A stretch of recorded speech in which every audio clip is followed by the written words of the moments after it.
Pranam to all, how are you? I hope you are all fine. As you know, Tulsi has a great significance in the Hindu mythology.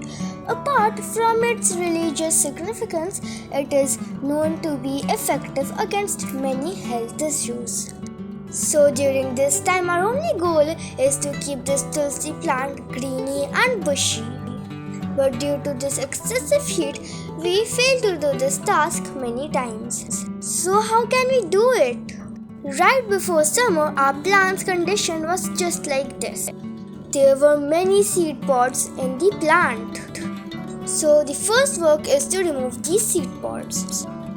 This is because this stunts the growth of this Tulsi plant. So to maintain the bushiness and the growth of this plant, we need to first remove these seed pods. And the earlier we do that, the better. So that's why my mom is trimming off all the seed pods.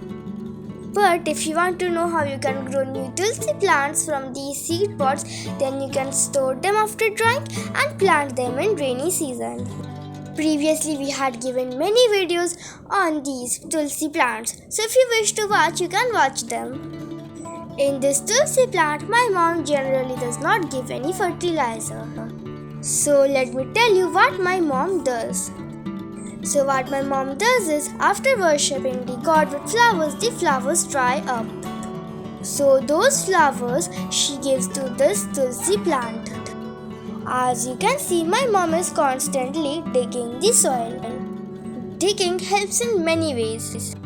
Some of the ways digging helps is that it helps in aeration. It helps in the proper watering of the plant and helps in preventing root rot.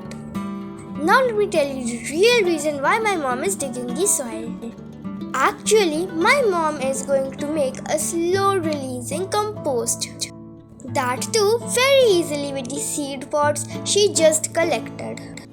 So we only need some seed pods, some dried flowers or leaves and some soil.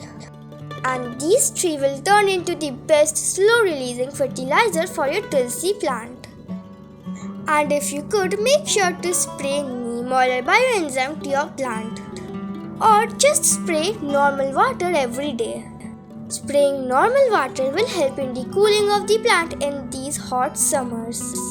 As you know, Delhi's temperatures rise up to 40 degrees Celsius to 47 degrees Celsius. So in these hot summers, I prefer that you spray this plant daily, water this plant daily and keep this in a shaded area. And you could only notice within 15 days there is so much change in this plant. But that's all for today. I hope you enjoyed this video. If you don't know, we have been uploading some shorts. So make sure to watch them and tell us how you like it. Bye bye.